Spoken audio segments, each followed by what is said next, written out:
بسم الله الرحمن الرحيم.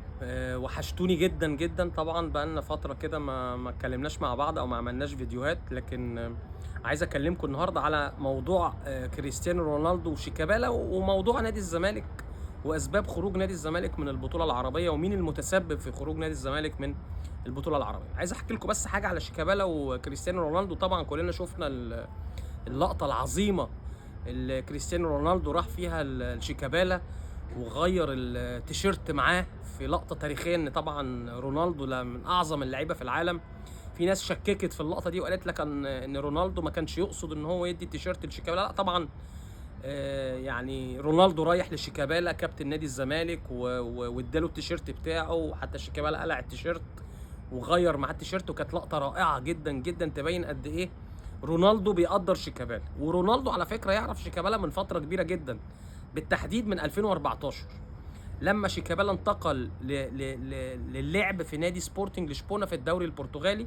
ان كريستيانو رونالدو لعب، طبعا بدايته كانت في سبورتنج لشبونه، وبعدين انتقل لمانشستر يونايتد من 2009، من 2003 ل 2009 كان بيلعب في المان يونايتد في الدوري الانجليزي، وبعدين من 2009 انتقل لريال مدريد. وكان كريستيانو رونالدو في نادي سبورتنج لشبونه بيلبس رقم 7، وقبليه في نادي سبورتنج لشبونه كان لويس فيجو بيلبس رقم 7، ورقم 7 ده يعتبر رقم العظماء في نادي سبورتنج لشبونه. فلما شيكابالا انتقل لنادي سبورتنج لشبونه في 2014، اداره نادي سبورتنج لشبونه قالت اللي احنا جايبين لعيب موهوب ولعيب مميز جدا، فهنلبسه رقم 7 زي رقم كريستيانو رونالدو وزي رقم لويس فيجو. في 2014 اداره سبورتنج لشبونه كلمت كريستيانو رونالدو، ان كان قعد نادي سبورتنج لشبونه فتره بعد رحيل كريستيانو رونالدو وبعد رحيل لويس فيجو من سبورتنج لشبونه، رقم 7 ما حدش بيلبسه. فاداره سبورتنج لشبونه كلمت كريستيانو رونالدو في 2014 وقالت لهم احنا قالت لرونالدو هندي رقم 7 للعيب جديد مصري اسمه شيكابالا، واللعيب ده مميز جدا ولعيب موهوب جدا ولعيب مهاري جدا.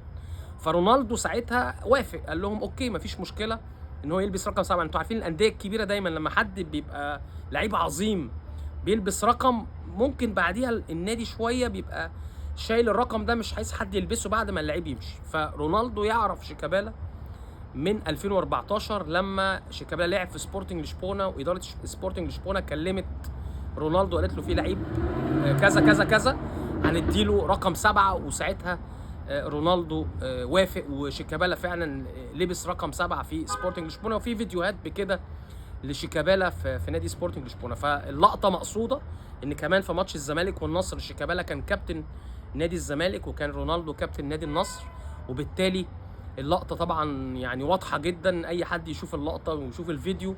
رونالدو راح لشيكابالا وبيقدر شيكابالا جدا وغير معاه التيشيرت، وشيكابالا قلع التيشيرت واداله التيشيرت، وكانت لقطه تاريخيه لكابتن نادي الزمالك. شيكابالا بتبين قد ايه ان هو لعيب كبير وعنده تاريخ مميز جدا، وقد ايه اعظم لعيب في العالم كريستيانو رونالدو بيقدر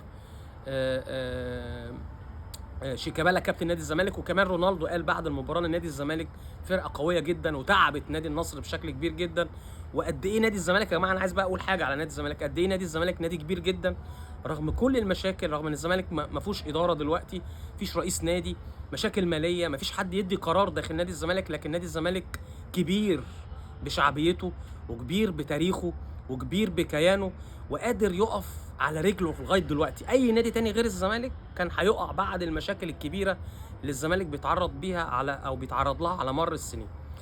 تاني حاجه بقى عايز اتكلم فيها وهو خروج نادي الزمالك من البطوله العربيه. انا شايف ان السبب الرئيسي يعني اوزوريو حشيد بيه في حاجه وهنتقده في حاجه مهمه جدا. حشيد بيه ان هو مدرب بيلعب كره هجوميه كويسه جدا، الزمالك بيأدي بشكل هجومي كويس جدا، ولكن اوزوريو عنده مشكله في اداره الماتشات، الكاتشنه، ما بيعرفش يغير. يعني في مباراه الشباب السعودي الزمالك كان ماشي كويس جدا ودخل فيه جون من ضربه جزاء، وكلنا شفنا الجون بتاع الكره لما جت في ايد محمد عبد الغني وضربه جزاء والنصر والشباب سجل هدف. راح اوزوريو مخرج سيف الجزيري بين الشوطين، وبقى الزمالك بيلعب بدون مهاجم. يمكن الشوط الثاني الزمالك عمل شوط جامد جدا ومستحوذ على الكوره، زيزو وشيكابالا وفتوح وعمر جابر، لكن الزمالك مش قادر يجيب جون.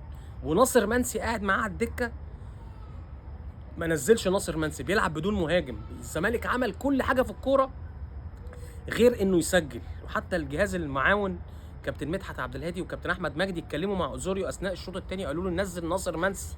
ناصر منسي طبعا انا عارفه كويس جدا، ان كان معايا في نادي البنك الاهلي، من احسن المهاجمين في مصر، بيلعب بدماغه، بيعرف يتعامل مع القوه العرضيه جوه ال 18، خطر جدا، مهاجم مميز جدا ومهاجم هداف. اوزوريو فضل يلعب شوط كامل بدون مهاجم، وكل لعيبه نادي الزمالك انتوا عارفين قصيرين، زيزو وشيكابالا يعني ما بيلعبوش كمان بدماغهم كويس. وبالتالي الزمالك فضل خسران 1-0 رغم انه مسيطر على الشوط الثاني من ماتش الشباب، عشان اوزوريو ادارته للماتش كانت سيئه جدا. رغم ان انا بقول لكم برضو ان هو من المدربين اللي عنده جرأه وبيهاجم بشكل كويس جدا، بس عنده مشكله في اختيار العناصر التشكيل، او ينزل مين وما ينزلش مين. وخسرنا ماتش الشباب، وكان الماتش ده سبب من الاسباب الرئيسيه لخروج نادي الزمالك من البطوله العربيه. جه بعديها مباراه النصر، الزمالك برضو عمل ماتش كويس وكان متقدم على نادي النصر بنجومه الكبار، رونالدو وتاليسكا بروزوفيتش وساديو ماني اللي نزل في الشوط الثاني، في جزء من الشوط الثاني. ولكن برضو اداره المباراه بعد ما الزمالك احرز هدف تراجع اداء نادي الزمالك الهجومي، الزمالك بقى يلعب برضو بدون مهاجم. وبالتالي نادي النصر طبعا عنده لعيبه كبيره جدا، في اي لحظه ممكن يخطفك. قدر نادي النصر يتعادل برأسيه رونالدو في الدقيقه 86. لكن عايز اقول ان لعيبه نادي الزمالك رجاله وعملوا بطوله كويسه جدا، ولكن انا شايف اداره اوزوريو ان هو مش عارف امكانيات اللعيبه، مش عارف، مش حافظ امكانيات اللعيبه. في هو كمان اوزوريو يعني زي ما عرفت مش مقتنع ببعض اللعيبه اللي موجوده فما بيلعبهاش، رغم ان هي لعيبه كويسه جدا وعلى راسهم ناصر منسي. فانا شايف ان يعني ادارته للماتش كانت سبب من الاسباب الكبيره لخروج نادي الزمالك من البطوله العربيه، رغم ان الزمالك عمل ماتشات كويسه جدا، ولكن كان ينقصه مدرب يقدر يدير الماتشات بشكل مميز جدا، خصوصا كمان مع فرق يعني زي الشباب والنصر اللي بيجيبوا احسن لعيبه في العالم. لكن بمشاكل نادي الزمالك، بعدم القيد، الزمالك عمل بطوله كويسه جدا، وفي الاخر خسرنا البطوله وخسرنا فلوس كانت ممكن تخش نادي الزمالك من البطوله. والزمالك محتاج اي دولارات في الفتره الحاليه، عليه مشاكل كبيره جدا طبعا، والقيد موقوف، وموضوع شيكابالا، وموضوع مش عارف خالد بوطيب، وموضوع اتشيمبونج، يعني ملايين الدولارات على نادي الزمالك. ف يعني نادي الزمالك بصراحه نادي كبير رغم كل المشاكل اللي بيمر بيها وبيأديها وبتعدي على نادي الزمالك، ومفيش ادارات ومفيش فلوس ومشاكل وخناقات وقضايا وعقوبات وشكاوي. لكن الزمالك واقف على رجله. اتمنى من الدوله، من وزاره الشباب والرياضه ومن الدوله المصريه ما تسيبش نادي الزمالك كده. لازم الزمالك لازم يكون في انتخابات سريعه جدا، او في مجلس معين يدير نادي الزمالك. ان الزمالك دلوقتي يعني مش عارف بيدور ازاي. مفيش حد يدير نادي الزمالك في الفتره الحاليه طبعا بعد عزل رئيس النادي، ومجلس اللي موجود طبعا مجلس يعني مع احترامي ليه لكن ما يقدرش يدير نادي الزمالك. فاتمنى ان يبقى في حل سريع لنادي الزمالك خلال الفتره القادمه. نادي الزمالك نادي شعبيه كبيره والجماهير كلها بتحبه، وعنده جماهير عظيمه وجماهير كبيره جدا. وبحيي كمان جماهير نادي الزمالك اللي كانت في السعوديه، والله عملوا بطوله جامده جدا وساندوا الزمالك بشكل مميز جدا. ناس عظيمه وناس بتحب النادي فعلا، مش عشان النادي بيكسب وبيخسر، لا هم بيحبوا النادي عشان بيحبوا نادي الزمالك فعلا. فبحييهم، وان شاء الله الفتره الجايه تكون افضل بالنسبه لنادي الزمالك باذن الله في الفتره القادمه.